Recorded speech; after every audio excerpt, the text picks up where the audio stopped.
don't be intimidated. They're human beings just like you. I know they have a lot more knowledge, but like, whatever.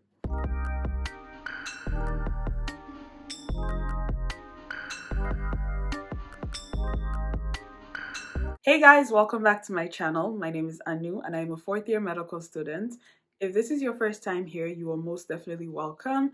It's so nice to have you. Please go ahead and make sure you hit that subscribe button before you leave because I want to see you again. Simple as that. So today's video, I'm going to be talking to you guys about my pediatrics rotation. I am currently a fourth year student. I finished my core rotations a couple of weeks ago. As most of you know, I did most of my core rotations in Jersey City, but for pediatrics, I had to go to Brooklyn because the hospital that I was at here in Jersey City does not have a pediatrics program. So I ended up having to move to Brooklyn just because it was easier that way, which I think is kind of a plus because I've experienced living in Jersey City and I've experienced living in Brooklyn, so I kind of know what I want out of a city, and honestly both are amazing. I don't mind either. For my school, pediatrics core rotation is 6 weeks long, so just like every other rotation, the 6 weeks or 12 weeks are divided up into different subspecialties or just different departments within that specialty. I spent the first week on the pediatrics floor. The next week we did outpatient. We also got to be in the pediatrics emergency room, which is very cool actually because not a lot of places have a separate emergency room for pediatrics. So that was an experience. We also got to do specialties and we were in the nursery and the NICU. So I feel like we got a good mix of everything that pediatrics has to offer. In the first week, we didn't have as many patients on the floor just because one good thing that has come out of this whole pandemic is that there are a lot less common pediatrics conditions. So not as many people were getting the flu, not as many people were getting the cold or RSV, all of those things, just because we are now washing our hands, we're more hygienic all around as a community. So we didn't have as many patients on the floor that first week. But when I did my rotation in the intensive care unit, we did get to see a bit more patients, so that kind of got balanced out. So a typical day for me on the floors, for example, so we're expected to get to the floors by 7 a.m, round with the team, with the residents. We get signed out patients that came in overnight, what happened overnight, updates on the different patients, vomited, had a bowel movement. All of those things were important depending on what the patient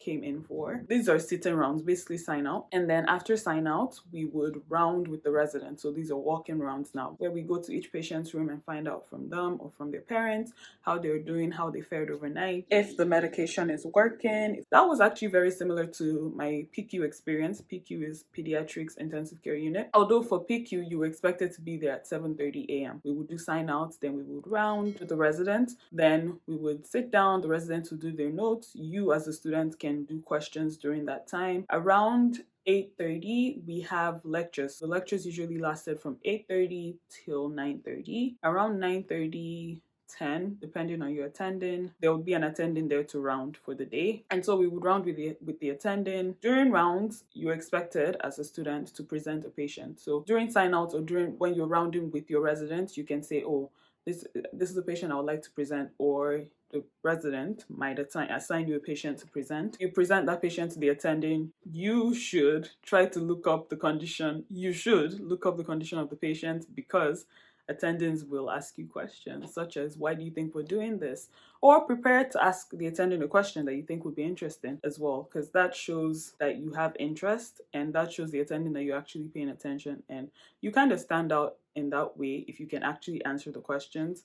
Don't be intimidated. They're human beings just like you. I know they have a lot more knowledge, but like, whatever.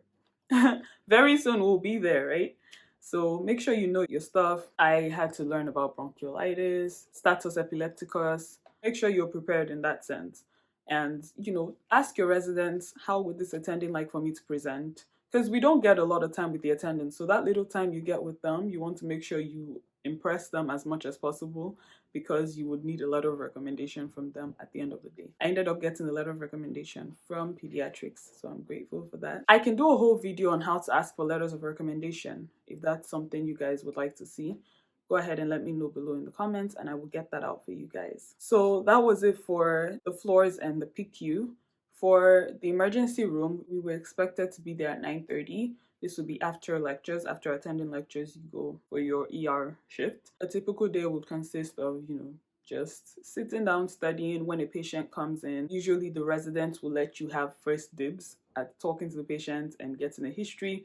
If it's a critical patient who is crashing or who is not hemodynamically stable, then that doesn't apply. Everybody just goes, and the students just end up observing the situation and figuring out, or learning by observing how to deal with a patient who has come in with whatever they have come in with, whether it be an arrhythmia or they're having breathing problems, so they're not sat in well, all of those things, and learning the different criterias for intubation or for getting an ECG, what the algorithm is depending on the situation. So that was cool. We had to do calls as well. So for this rotation, we had to do 2 weekend calls and 4 weekday calls. And calls typically last till 9 p.m. If it's a weekend call, you have to be there for 12 hours.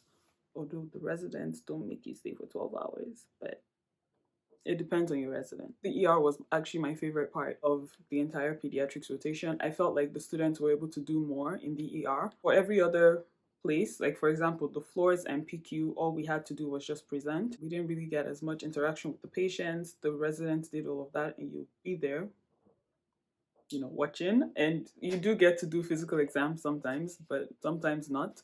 But in the ER, you basically get, at least for the first 10 minutes that they're there, you talk to them, you get the history, you do full physical examination, or you can do a focused one depending on you. And then you go ahead, you present to the resident, and then the resident goes and does her or his examination and history taking, fill in the blanks that you did not touch, and then you both go to the attendant to present. You can ask your resident for the opportunity to present on attending. I definitely did that a lot. That was it pretty much, just running down through how a typical day would look like for you on a pediatrics rotation. Pediatrics was fun. I enjoyed the material in the sense that it reminds me a lot of internal medicine just for children. So as a person who is a fan of internal medicine, I enjoyed all the aspect of diagnosing, seeing a patient in from the ER, and then getting to see them on the floor and seeing their progress and watching them get discharged. It's such a cool experience for me. I love that. When I was in the emergency room, there were some patients that we admitted that I ended up seeing on the floor or in the PQ, and it was just a good transition for me. I felt like I saw the patients through. Definitely saw a lot of sickle cell crisis cases, which is kind of sad, but I learned how to manage, or what the steps are to manage it. On the days we didn't have as many patients, our attending would take us for a simulation. We did a lot of ventilation settings, simulations with the residents, which I thought was cool. I love that. Just because we don't have a lot of patients does not mean you guys aren't going to learn. So I love that attitude. I definitely thought that the hospital that I was at is a good pediatrics hospital. So if you want to do pediatrics, or if pediatrics is something that interests you, I would definitely recommend rotating at the Brooklyn Hospital Center. They have a good program there, and they have amazing attendants and people who actually want you to learn. The residents are good as well. So let's go into preparing for the shelf exam. The shelf exam for pediatrics is very tough. Actually, I feel like I could probably say that for every single specialty. My tips: start early. There are about 600 UWorld questions. So make sure you start early. Start first week, second week. I started in the second week. Yeah, I started in the second week. And I tried to do at least 30 questions a day. So by the time the 6th week rolls around and it's time for you to take your shelf exam, you've at least covered most of the questions, or if not all of the questions. My main thing with pediatrics, the main resource that helped me with the exam was definitely UWorld. For topics that I could not remember for the life of me, I used the BRS Pediatrics book to just refresh my mind on it. I really probably skimmed through I think for me it was just GI that I needed a little bit of a refresher on. So I skimmed through GI for that. Or sometimes I would go to first aid as well. Although we didn't learn a lot of pediatrics material during basic sciences, we still learned enough that, it was a foundation that you could build on. So if I just felt like my foundation was shaky, I can't remember what is an omphalocele, what is a gastrocystis, what is all of that. I just made sure, I just quick glance at BRS or first aid, step one, and I was good. So UWorld, I think UWorld is the main resource for pediatrics. I did not do online med at this time. You do what works for you. I recommend UWorld. All right, guys, that's it. If you have any questions, please go ahead and leave them below in the comments. If you like this video, please go ahead and give it a thumbs up. And if you've not subscribed, please subscribe, okay? All right, guys, I'll see you next week. Stay safe and stay blessed. Bye.